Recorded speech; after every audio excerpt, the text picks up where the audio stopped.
আমি ওকে খেতে দিলাম আর ও কেমন ঠকাচ্ছে দেখেন, এখন খাচ্ছে।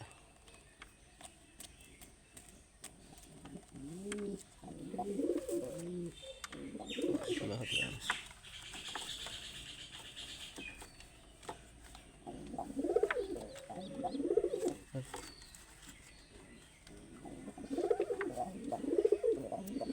কেমন ঠকাচ্ছে দেখেন,